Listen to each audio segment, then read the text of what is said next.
Hello, listeners. Welcome back to Bookish English. How are you doing today? I hope you're doing fine.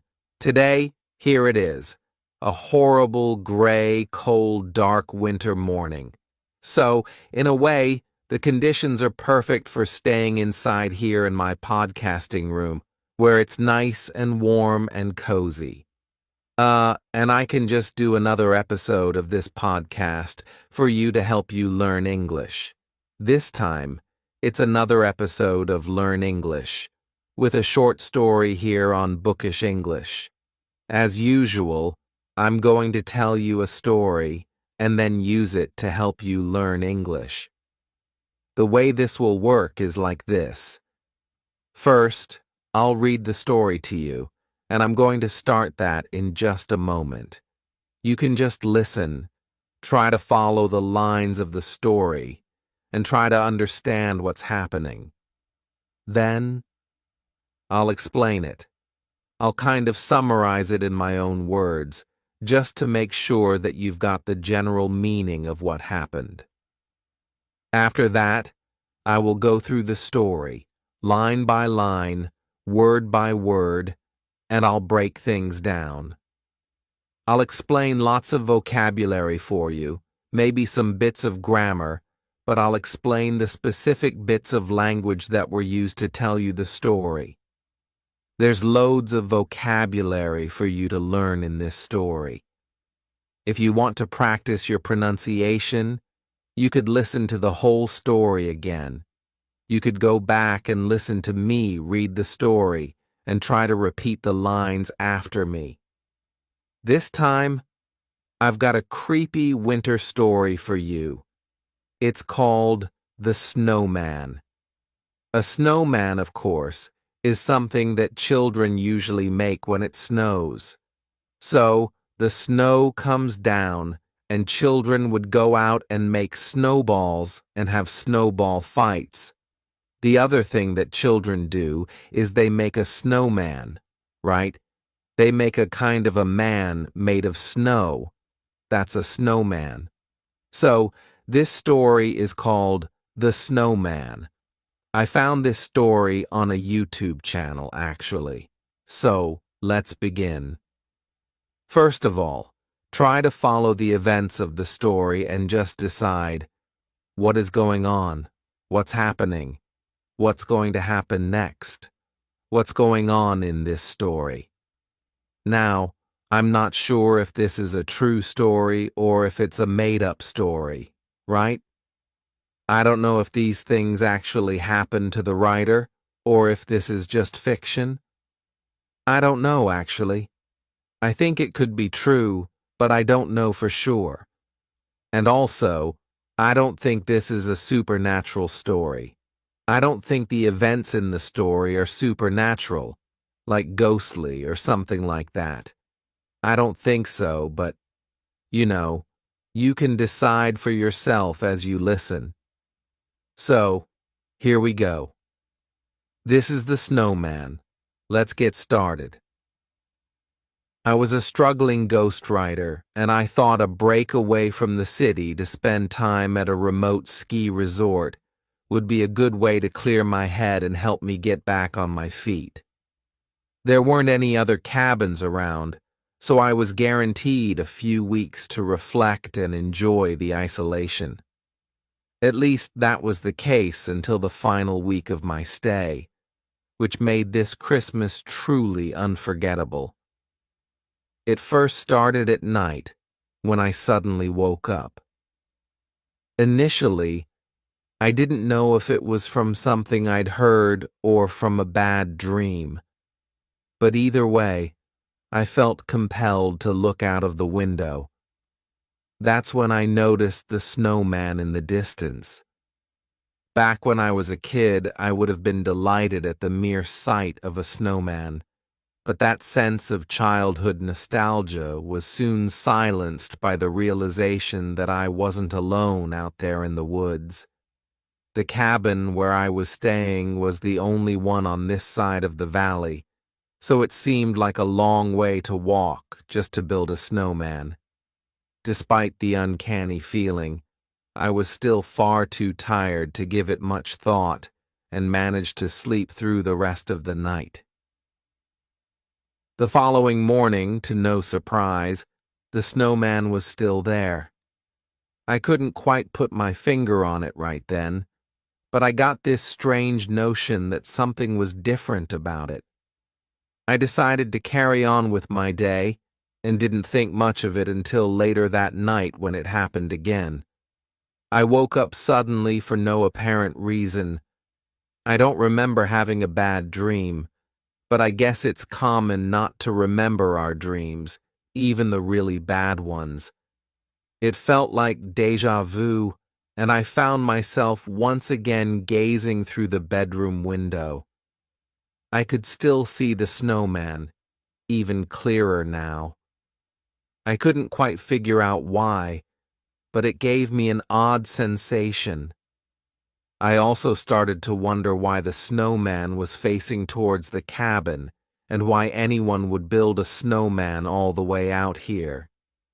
There weren't any other cabins around for miles. I didn't sleep much after that, so the next morning I decided to head outside the cabin for a closer look. I looked around, but just as I expected, there was no trace of anyone, although it was hard to be sure considering how poor the visibility was due to the weather. I chose to knock the snowman down, just for good measure. It was already beginning to feel like some kind of bad omen. Maybe I was overreacting.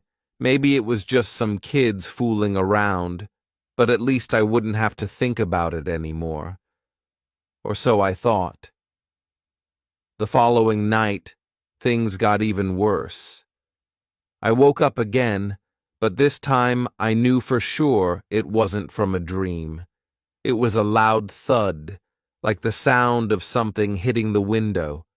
I glanced through the window and was shocked to see the same snowman, identical to the day before. I remember turning in quite late that night, and there was no sign of a snowman when I turned out the lights, so I was pretty sure it wasn't a kid's prank. I mean, who would let their kids out this late to build a snowman? And what was that noise on the window? The last thing I wanted to do was go outside in the blistering cold, but I knew that if I waited until morning, any footprints would most likely be covered by another thick layer of snow. I ultimately got dressed, stepped outside, and walked up to the snowman. That's when I discovered a single set of very large footprints leading from and to the forest. I couldn't shake this feeling of being watched, and that somehow I'd made things worse by destroying the last snowman. So I decided to leave it alone and quickly headed back to the cabin. The bitter cold stayed with me that night as I curled up in bed and tried my best to get warm. But the prospect of getting any sleep soon came to an abrupt end with a noise on the glass. I recognized it instantly, the sound of a snowball hitting the window. I knew deep down that it could only mean one thing. Needless to say, I didn't sleep a wink that night, and I left the cabin the very next day. I never knew his name or ever saw his face, but I came to know him as the Snowman. Boo! Ha! Got you. Okay, so that was the snowman. Let me just try and summarize what happened. What did you expect? What were you expecting to happen? I don't know what you were expecting to happen. Were you expecting something? Were you expecting some more action than that? It's more a kind of creepy story that describes a sort of atmosphere. You can see why I think it could be true, but I'm not sure. You can decide for yourself. And also, as I said before, I don't think it's a supernatural story, but I'm not sure. I actually read that story to my daughter. She's nearly 7. I mean, it's a slightly scary story, but she's okay. She enjoys creepy stories like that, and there wasn't anything really violent in it or anything, and her first reaction was that the snowman itself was alive, and the snowman kept coming to stand outside the cabin, and that it was the snowman who was throwing snowballs at the guy's window at night. I don't think that's what's going on, but it's possible, I suppose. I mean, it's some sort of haunted snowman or something. I don't know. I think probably instead, someone is building this snowman, and that's the disturbing thing. Who is doing this, and where are they? Who are they, and what's going on? So basically, just to summarize the story, did you get these details? Did you understand the main details of the story? The narrator, the person who tells the story, is a struggling writer. A writer who's probably finding it difficult to do their writing. Maybe he's got writer's block. Writer's block is a condition, sort of a thing that affects writers, where they just can't come up with ideas. They sit in front of the computer, ready to write more stuff, and just ideas don't come. Writer's block means they sit there staring at a blank screen with no ideas coming. They can't write. It must be very difficult to write novels, to write stories, to write things. You need a lot of inspiration and motivation and stuff, and sometimes those ideas and things just don't come.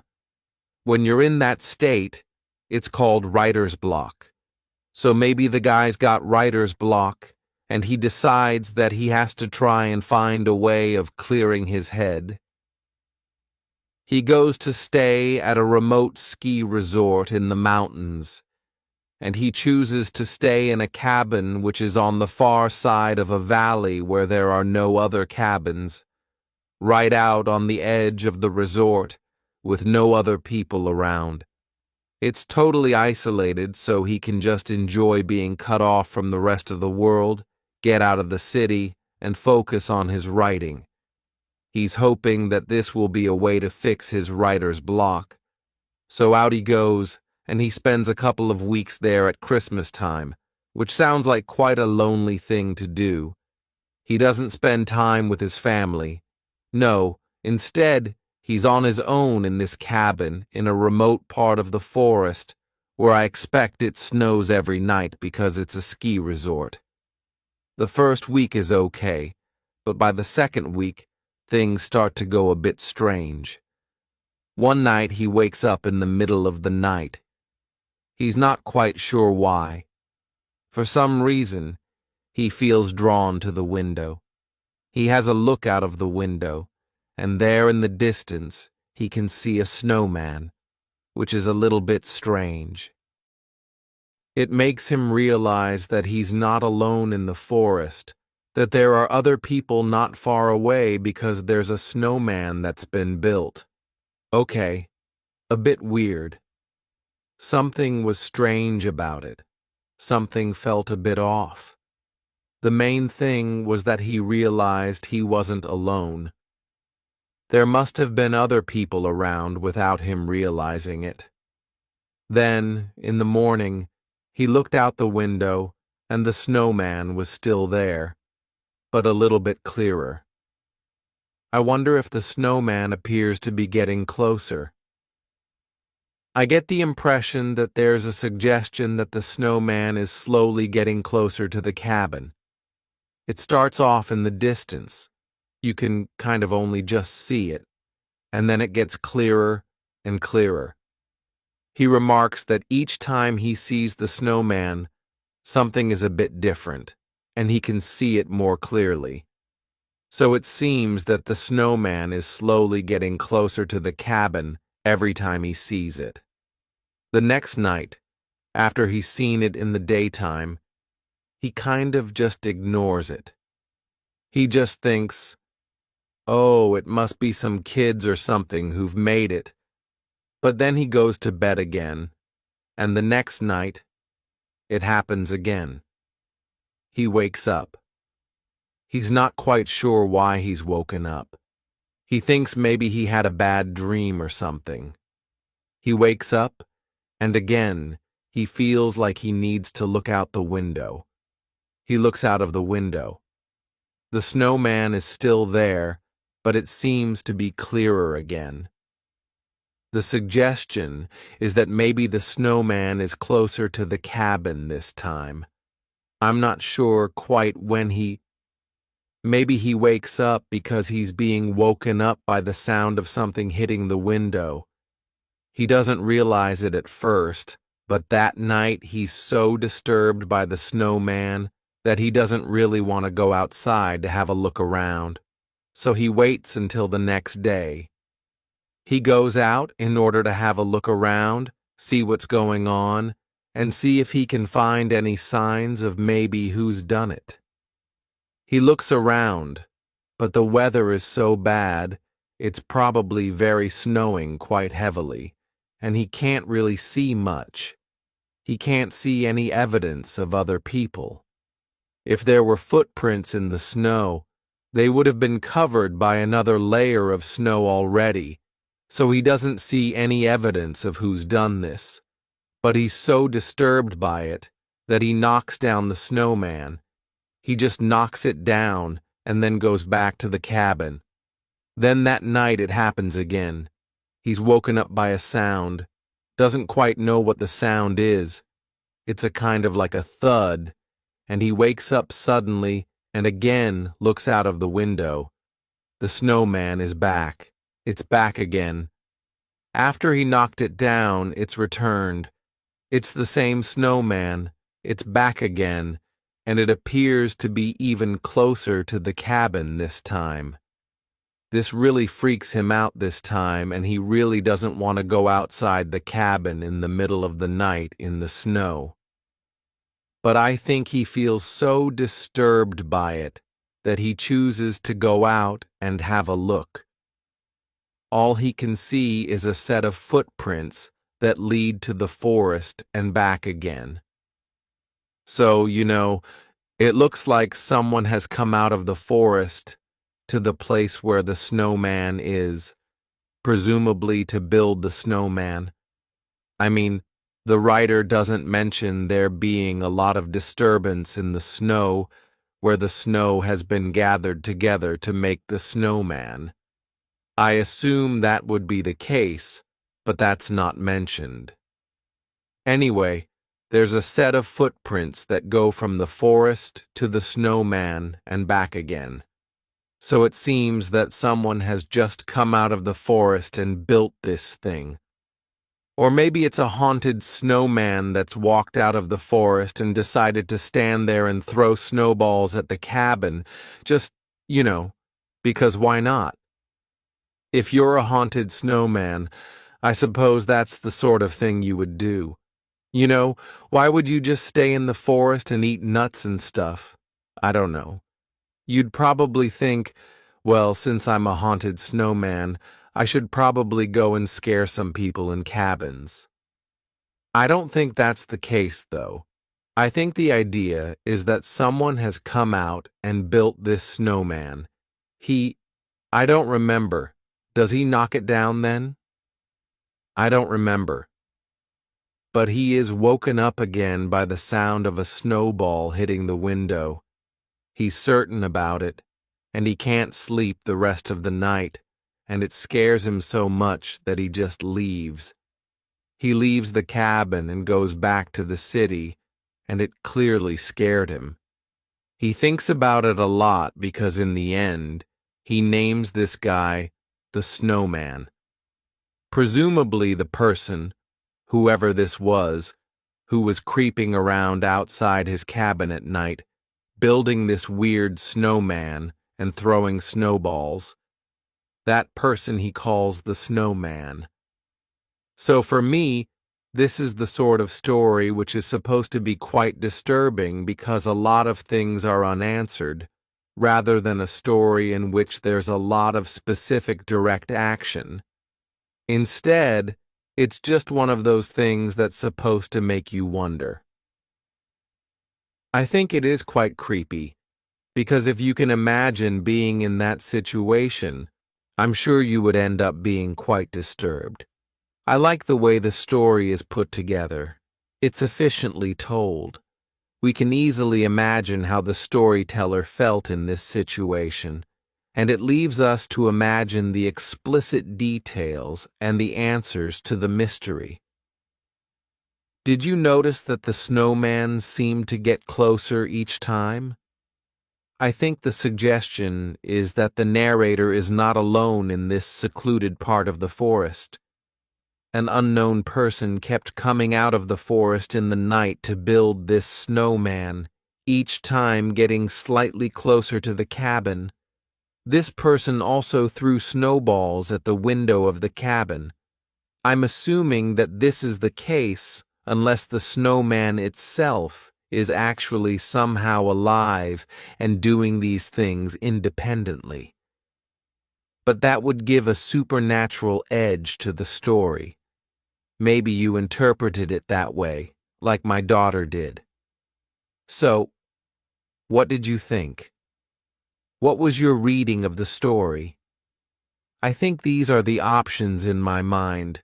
Option 1 is that there was a human person outside the cabin, building the snowman each time and throwing snowballs at the window, or the snowman was actually alive and walked out of the forest in order to stand and stare at the cabin and occasionally throw snowballs at the window. Now, assuming that this has been done by a person during the night, who is this person and why are they doing it? And I think there are a few possibilities here too. So maybe it's just a prank. A prank is like a trick done as a joke, sort of like a practical joke that people play on other people. So maybe this is just a prank, a kind of trick or joke, but it's not really very funny. It's more frightening, really. Or is it some kind of threat? Maybe it's a form of intimidation, a form of mental, manipulation, kind of confusion. Maybe this person is making the writer feel scared for some reason. They're playing some sort of cruel game to manipulate him, maybe to harm him, rob him, or make him feel unwelcome for some reason. Maybe this person outside the cabin is somehow dangerous. What do you think? Anyway, let's go through the story line by line now, and I'll teach you some vocabulary, looking at specific meanings, useful phrases, and how you can use them to describe other things as well. Okay, so let's do that. So here we go. The Snowman Vocab Review. I was a struggling ghostwriter, and I thought a break away from the city to spend time at a remote ski resort would be a good way to clear my head and help me get back on my feet. So we've got a struggling ghostwriter. A ghostwriter, well, start with that. So you know what a writer is, someone who writes books or something.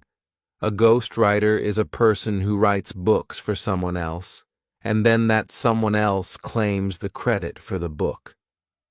Let's say you've got a celebrity who wants to write an autobiography.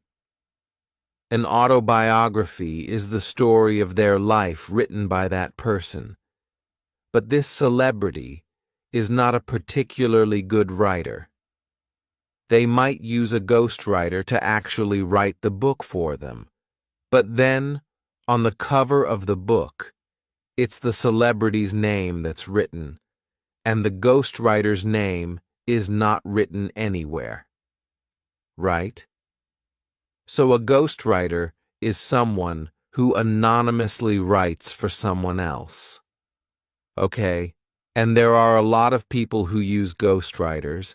It's actually surprising the number of famous writers who use ghostwriters, like someone like Dan Brown, who wrote the Da Vinci Code. Apparently, he used a lot of ghostwriters in the writing of that book. He didn't do it all on his own. He got some other people to do it. And apparently, plenty of other famous writers of novels use ghostwriters to do the actual writing. It might be a collaboration.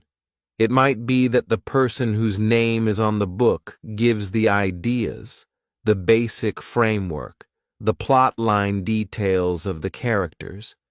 They just give those details to the ghostwriter, and the ghostwriter does the actual practical work of writing out the text. So ghostwriters are very commonly used by someone who writes things for someone else, but their name isn't credited. Yeah, so a struggling ghostwriter. Struggling means that they were finding it hard, they were having difficulty. Writing, as I said, maybe they had writer's block. And I thought a break away from the city to spend time at a remote ski resort would be a good way to clear my head. A remote ski resort. So remote, meaning far away from other things, right? Just far away from the city, far away from other people. That's remote, okay? A remote ski resort would be a good way to clear my head.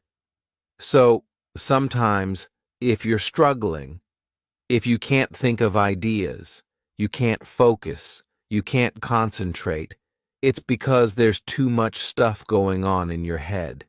Maybe you're distracted by all the things around you. If you're in a busy city, there's noise, there's distractions. So, you need to clear your head, and you know we clear our heads in various ways. One of the most common ways is to get away from it all, to go out into the countryside, to get away from everyone, to get away from everything. It could be a good way to clear your head, right? To get rid of all those distractions, all that mental noise. So go to a remote ski resort to clear his head and help me get back on my feet. To get back on your feet, this is quite a nice idiom. It means if you're struggling and you can't do things as you normally do them, you need to be able to get back on your feet. So, a bit like if you've been ill. I mean, literally, if you're sick, you have to stay in bed and you can't do anything because you're lying down, but then you recover, and then you're able to get back on your feet, which means that you're able to go out and do things again.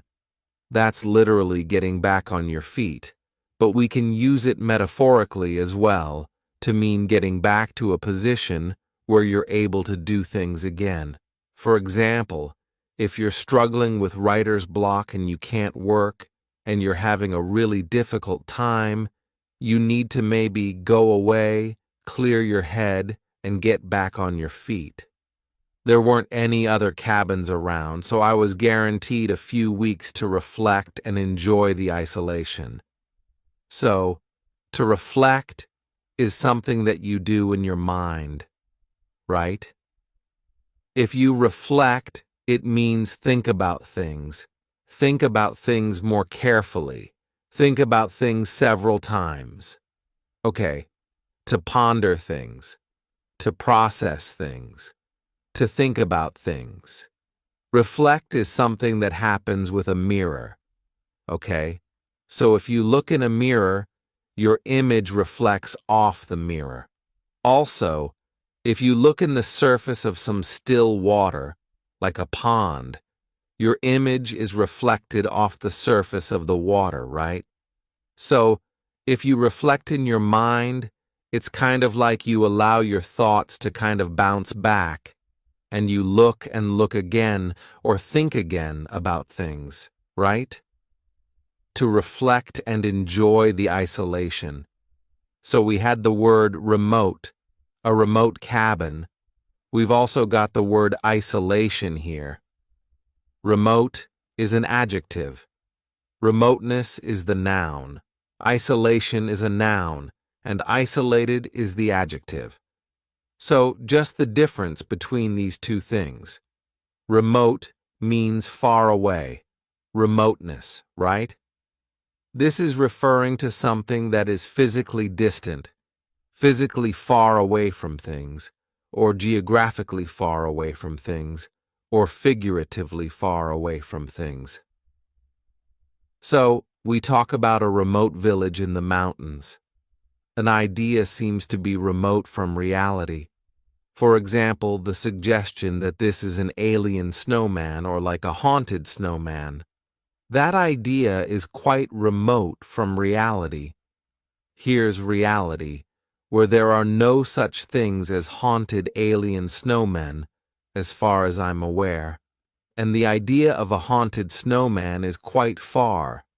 It's quite remote from reality, right? A remote cabin is one which is far away from civilization. Then, an isolated cabin. So, isolated just means disconnected or alone, and not connected to other things. So, they're very similar, but remote refers to physical distance, really, in a literal sense and sort of distance in a figurative sense. And isolated means not being connected or being alone. So isolated has that sense of loneliness, or being alone and not being connected to other people, separate, apart from others, either intentionally or unintentionally. And so, isolated is often a bit more negative. It's associated with loneliness, whereas remote could be more positive because it sounds quite nice to be in a remote cabin, in a remote part of the forest. It could be quite peaceful. Okay, so anyway, I was guaranteed a few weeks to reflect and enjoy the isolation. So here, the writer is actually going to enjoy being isolated in this case. At least that was the case until the final week of my stay. So, meaning that, it was nice to be isolated and remote for a week, until the final week, which made this Christmas truly unforgettable. But unforgettable in a negative way. Something that he remembered forever. It first started at night when I suddenly woke up. Initially, I didn't know if it was from something I'd heard or from a bad dream. So it seems that it was another snowball hitting the window, but at this point he didn't know and wasn't aware if it was something he'd heard or if it was from a bad dream. It was probably the sound of a snowball hitting the window, to be fair. Initially just means at first, right? It's just an adverb, another way of saying at first. So you've got initially, or at first, in the beginning, is another way of doing it. Initially, I didn't know if it was from something I'd heard or from a bad dream. But either way, I felt compelled to look out of the window. I felt compelled to, tell this story. Okay. I felt compelled to write you an email. Okay.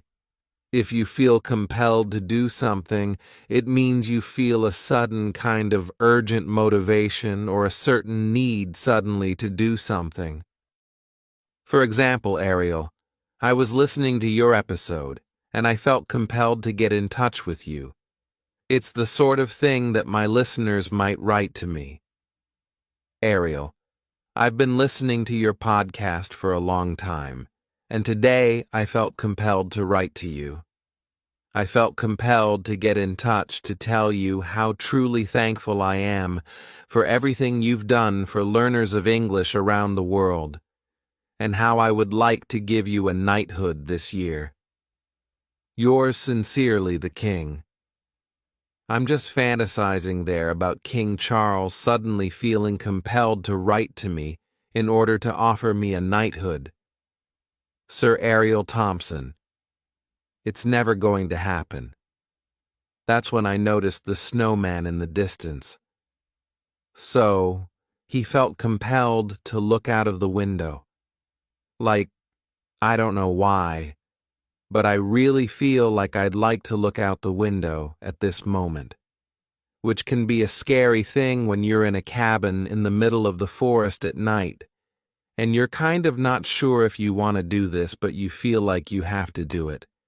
And hello, there's a snowman in the distance. I don't remember seeing that before. Funny. That's funny, isn't it? Back when I was a kid, I would have been delighted at the mere sight of a snowman.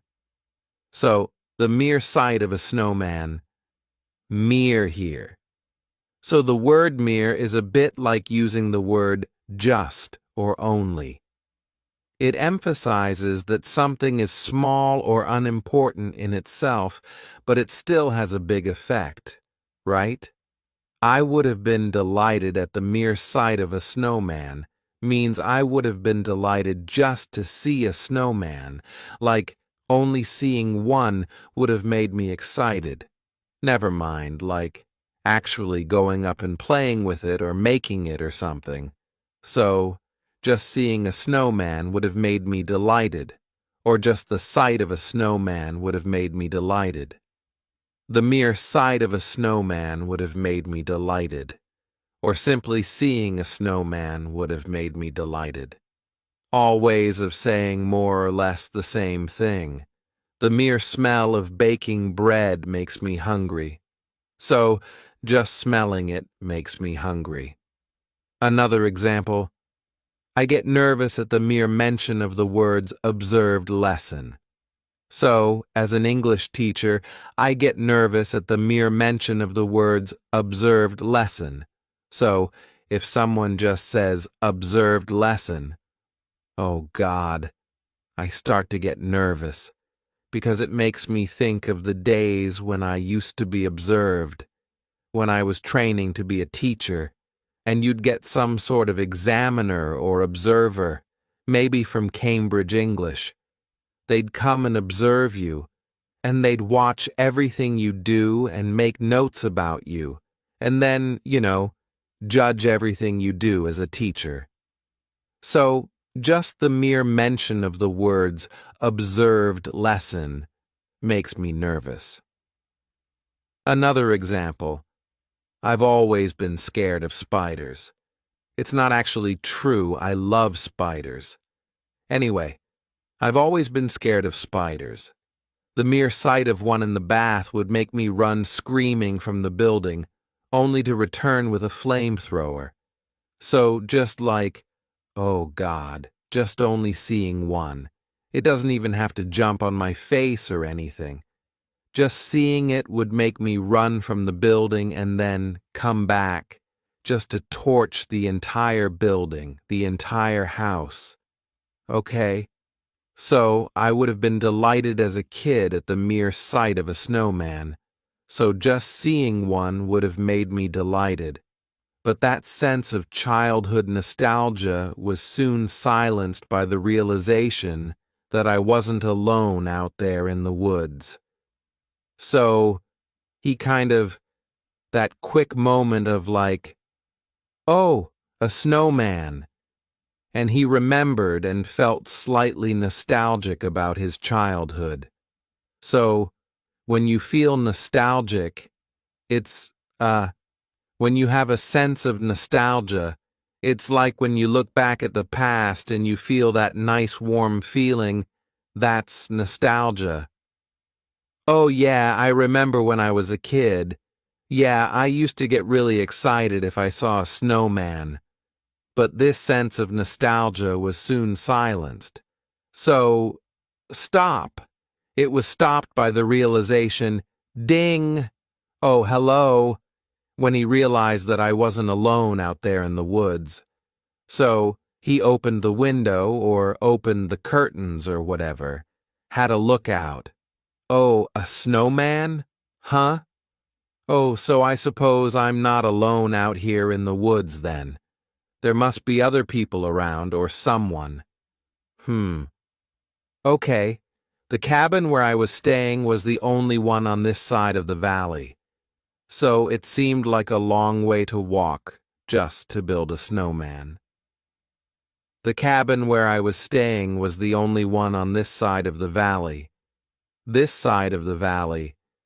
Now, you know what a valley is, right? You've got two mountains. Between the mountains, you've got a valley. And probably at the bottom of the valley, there's a river or something. So, this is the valley. It's the space between two mountains or a part of where the land goes down maybe to a river or a road at the bottom. The cabin where I was staying was the only one on this side of the valley. So, valleys have sides, right? You've got this side and that side of the valley. Mountains also have sides. The sides of mountains are usually the broader, lower parts of the mountains. Mountains also have faces as well, and these are the upper parts of the mountain, the steep upper parts that you might climb with ropes and stuff to reach the summit of the mountain. Bit of mountain vocab for you there. The summit or peak of the mountain. That's the top that you try to get to if you're a mountain climber. Then you've got the mountain faces. These are the probably very steep parts that you need special equipment to climb up. And then you've got the sides of the mountain, which are the larger lower areas, and then the valley as well. The two sides of a valley. Yeah. Okay, so despite the uncanny feeling, I was still far too tired to give it much thought and managed to sleep through the rest of the night. So, despite the uncanny feeling. So, what kind of feeling is this? What kind of feeling is an uncanny feeling? Well, uncanny is basically something that feels strange or mysterious or unsettling, something that makes you feel kind of disturbed, often because it's strangely familiar or difficult to explain. So, something uncanny, strange because it's sort of familiar or difficult to explain. It could be either of those things. Okay, for example, imagine looking at a robot, like a really advanced robot that's running with advanced AI, and the robot is designed to look like a human, and it looks a lot like a human, but it's not human. You would say that's quite uncanny, right? It's strange, slightly disturbing because it looks so close to being human, but it's not. So that's an uncanny feeling. So, you could say, the robot's uncanny resemblance to a human made everyone uncomfortable, which is kind of the disturbing thing about these advanced robots, is that there's something strangely familiar about them. Even those ones that walk on four legs, you know, the ones that walk on four legs and open doors and climb over piles of rocks and fire machine guns and stuff. You know those ones. There's something uncanny about the legs, the way the legs move. They're look a bit like animal legs or human legs sometimes, but it's a robot. It's a bit disturbing. They have an uncanny resemblance to animals sometimes. Another example, the magician's trick, a trick by a magician. The magician's trick was so uncanny no one could figure out how it was done. So just strange because it was difficult to explain. So in this case, in the story, it's a strange feeling, because it's hard to explain the presence of the snowman. Something just feels a little bit off about it. Something's not quite right here. So, despite the uncanny feeling, I was still far too tired to give it much thought and managed to sleep through the rest of the night. To give it much thought. To give something thought. It's interesting because, of course, we say to think about something, as you know, but also, you can give something thought. I was too tired to give it much thought. To give it a lot of thought. So that's just interesting to notice that we can say to give something thought rather than just say to think about it, right? And also to give it much thought. I didn't want to give it much thought. I was too tired to give it much thought, meaning I didn't want to think about it much. Okay, and those things are slightly different. I don't think about it much, and I don't give it much thought. Those things are slightly different. I don't think about it much sounds a bit like you're saying, I don't think about it very often. I don't think about her very much could mean I don't think about her very regularly. And I don't give her much thought means that I don't think about her for a very long time. I don't think about her very deeply. I don't give her much thought. They're similar, but you can see there's a slight nuance there between I don't think about her much, meaning very often, and I don't give her much thought means I just don't think about her deeply or for a very long time. Okay, so in this case, I was too tired to give it much thought. So, he didn't think about it very deeply and managed to sleep through the rest of the night, so sleep all the way through without waking up. The following morning, to no surprise, the snowman was still there. All right? To no surprise. It's just another phrase that you could use instead of saying unsurprisingly. So you could say, unsurprisingly, the snowman was still there. Or, it's the middle of winter, so unsurprisingly, it's cold and dark. Okay, the following morning, to no surprise, the snowman was still there. You could finish that sentence, unsurprisingly, it was quite long, or, unsurprisingly, it was absolutely brilliant, a work of genius. Next, I couldn't quite put my finger on it right then, but I got this strange notion that something was different about it. I couldn't put my finger on it. So, put your finger on it means define, identify, recognize, or explain something. I just couldn't quite put my finger on it. This means I couldn't really explain it.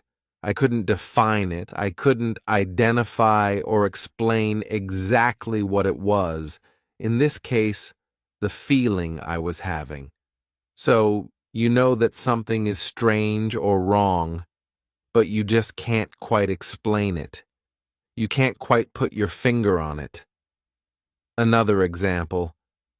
There was a strange atmosphere in the room. It was like something was not quite right, but I just couldn't put my finger on it. Another example. His face seemed strangely familiar, like I'd seen him before, but I just couldn't put my finger on it. No matter how hard I tried, I just couldn't put my finger on it. And then he shouted, "Stop poking me in the face with your finger." Oh, sorry. I met a man, and his face seemed very familiar, but I just couldn't put my finger on it. No matter how hard I tried, I just couldn't put my finger on it until he shouted at me, "Stop poking me in the face with your finger, you idiot." Oh, sorry. You seem very familiar. I just can't put my finger on it. I know. Get your finger away from my face. Obviously, we're not literally putting our finger on something. It's just an idiom. I just can't put my finger on it. There's something strange about that. I just can't quite put my finger on it. And it's different from that expression when you can't think of the word. If you can't think of the word, like, no, what's that word? It's just, what's his name? What's his name? You know, the actor. It's, he's in that, you know, he's in those films, you know, the one, the actor, the American one, yeah, and you know, that's what we would say. It's on the tip of my tongue. So that's different. That's when you can't quite remember the word for something. You'd say, oh, it's on the tip of my tongue.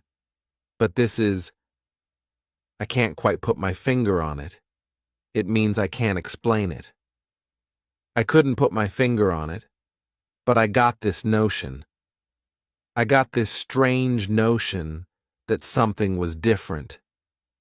A notion is a sense of something or an idea of something, right? I just got this strange sense. I got this strange idea that something was different about the snowman. I think the snowman was closer. I think that's the subtext. I decided to carry on with my day and didn't think much of it until later that night, when it happened again. So we've got, I didn't think much of it, meaning I didn't think it was very important. I didn't think much of it. I don't think much of it. I don't think it's very important, or even, I don't think it's very interesting. For example, what do you think of the new TV series? What do you think of the new, I don't know. What would it be? What did you think of that new Star Wars TV series? I didn't think much of it, to be honest. This means I didn't think it was very good. I didn't think it was very interesting. So, I didn't think much of it means I didn't like it, didn't think it was very important. Let me just highlight that here. I didn't think much of it, meaning I didn't think it was very interesting or important. And I didn't think about it much. Remember that one? I didn't think about it much, meaning I didn't think about it very often or for very long. I didn't give it much thought means I didn't think about it very deeply. Okay, so just 3 different ways that we use the word think.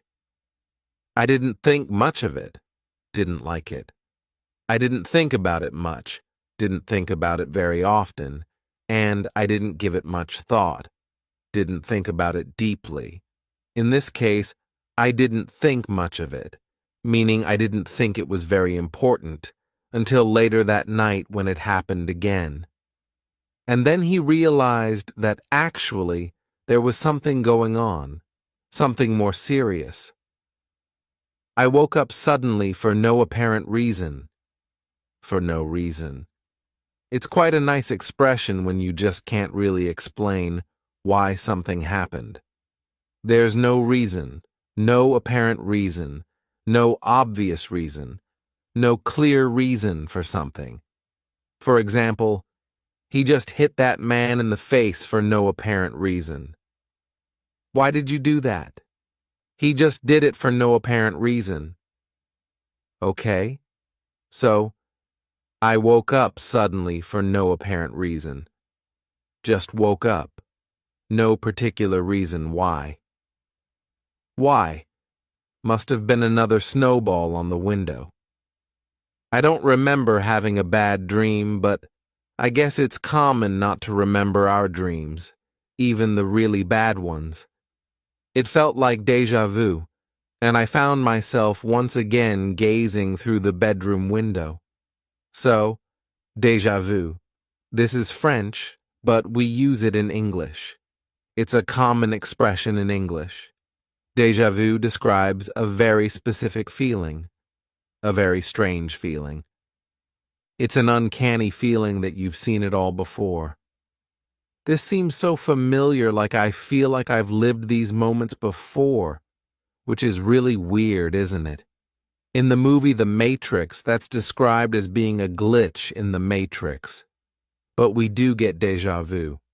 I mean, do you ever get that? It's a really weird feeling, like you maybe suddenly feel a bit weird, like a bit tired, or like you're in a little bit of a dream or something, and you just think, wait a minute, I swear I have lived this moment before. Every single little moment, every detail feels familiar. It must be some sort of little mental thing, like a neurological thing that causes us to feel that way. But it's certainly strange. Anyway, we call that specific thing déjà vu. But also, you can say it felt like déjà vu. If something feels like déjà vu, it just means you feel like you're repeating something that's happened before. It feels like déjà vu. So, any situation where something happens again, like, I don't know what it would be like. You're at work, and the fire alarm goes off. It's like this happened last week. This is like déjà vu. If just something that happens again, repeatedly, you can, and it's sort of strange, you can say, it feels like déjà vu. So, it felt like déjà vu, like, that's weird. This is exactly the same thing that happened before. And I found myself once again gazing through the bedroom window. To find yourself doing something, it's always find yourself. In I found myself gazing through the window. I found myself walking down the street. I found myself watching the new Star Wars TV series. If you find yourself doing something, we use this expression to explain or describe how you kind of do something impulsively. You just end up doing it. You don't even really realize or think about it. You just sort of impulsively, instinctively do it. And then you realize that you're doing it. Oh, I suppose I'm watching this. I found myself watching the new Star Wars TV series. It was late at night. I found myself watching this old movie. I just ended up watching it. I chose to watch it without even really realizing it. So it felt like déjà vu. And I found myself once again gazing through the bedroom window. I could still see the snowman even clearer now. I couldn't quite figure out why, but it gave me an odd sensation. I also started to wonder why the snowman was facing towards the cabin and why anyone would build a snowman all the way out here. So, to wonder, I started to wonder. That's wonder, with an O, W-O-N-D-E-R, meaning kind of think. Wonder with an O means think. Wonder with an A means walk around. But this is wonder with an O, so it means think. I also started to wonder why the snowman was facing towards the cabin. So we do say wonder why, plus ing when you're trying to understand someone's actions or a situation. I was trying to wonder why, I was wondering why she wasn't speaking to me. I wondered why she was ignoring me. Why is she ignoring me? Why is she not talking to me? What have I done wrong? Or in this case, I started to wonder why the snowman was facing toward the cabin. So it's, to wonder why, plus, it's actually plus present continuous, isn't it? Plus in continuous form, past continuous. I started to wonder why the snowman was facing towards the cabin. I wondered why she was ignoring me, So, the snowman was facing towards the cabin basically means, facing in a direction, right?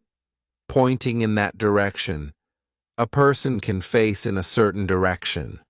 Like as a teacher, I might say, um, could you turn your chairs around so that you can face the the whiteboard? That way you're not bending your neck, Try and turn around so you're facing the whiteboard. It'll make it easier for you. To face in a direction. Face towards the cabin. Face away from the cabin.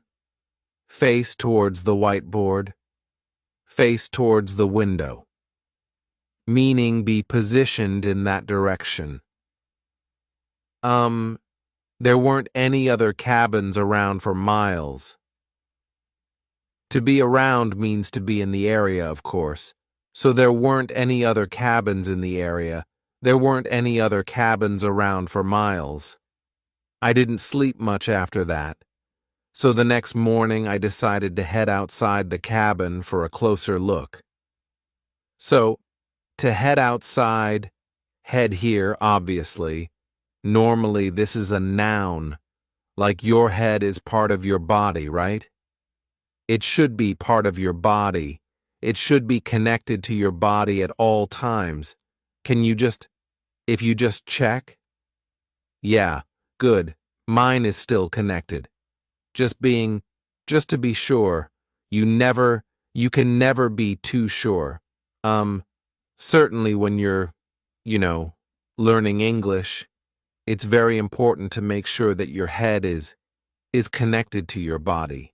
Anyway, to head is a verb, isn't it? To head outside means to go, to go in that direction. To head outside the cabin for a closer look at the snowman.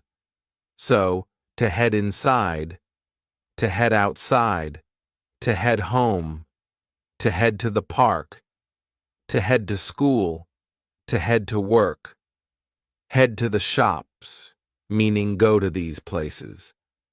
I looked around, but just as I expected, there was no trace of anyone.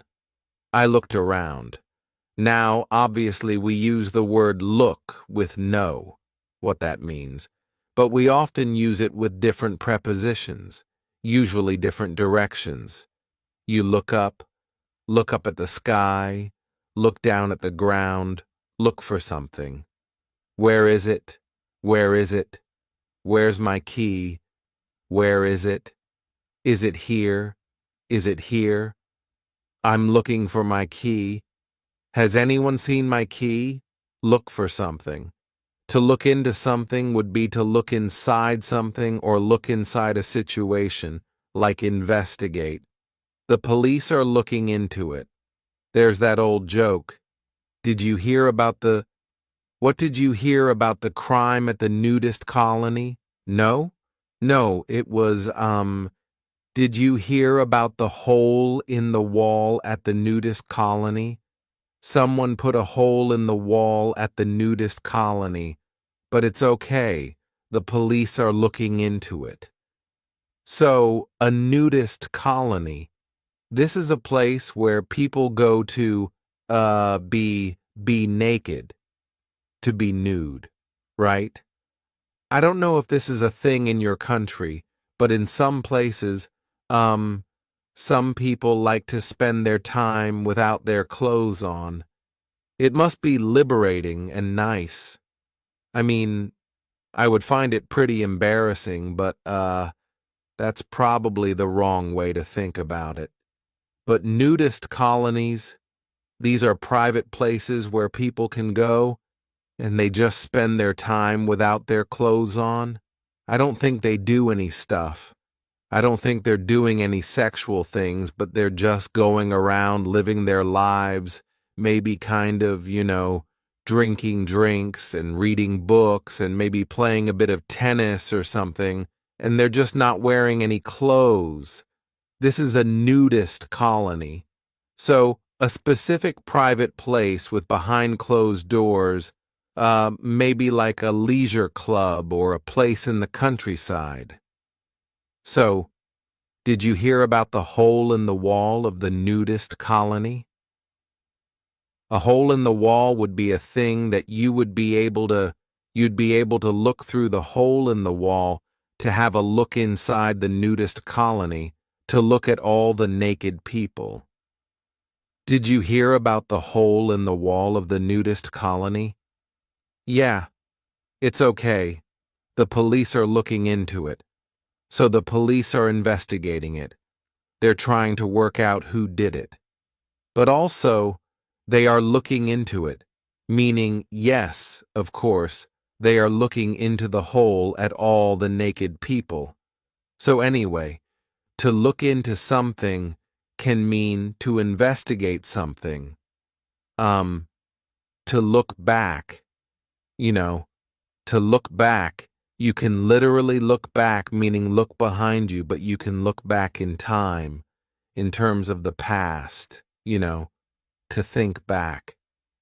I was thinking back about my my ex-girlfriend. It's important not to look back. Don't look back. Just keep focused on the future or the present. Look forward, meaning obviously look in that direction, but also look forward in terms of the future. You can look forward to something, or look forward to doing something, meaning anticipate it. Think about something that's coming in the future, normally in a positive way. I'm really looking forward to seeing everybody at Christmas. I'm really looking forward to my holiday. So think about things in the future in a positive way. Look around. Have we had that already? Look around is kind of like look left, look right, look all around. I'm trying to find my friend. Have you seen my friend? He should be waiting here somewhere. I'm just looking around. Your head turns left and right. Look out. Look out. Watch out for that. Look out, meaning kind of be aware. So, lots of different, expressions with look. Look up, look down, look for, look into, look back, look forward, look around, look out. And then, obviously, even more complex idiomatic ones.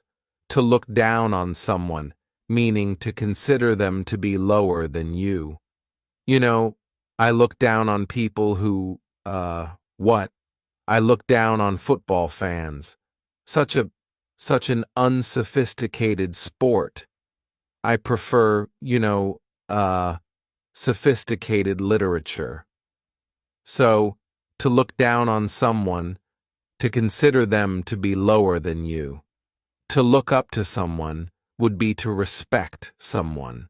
Like, for example, I like to play music. I play drums, right? I've been playing drums for years, and I love playing drums. But, I have, my drum heroes who I really look up to. Recently, I've been watching videos of Steve Jordan. He's a fantastic drummer. These days, he drums with the Rolling Stones.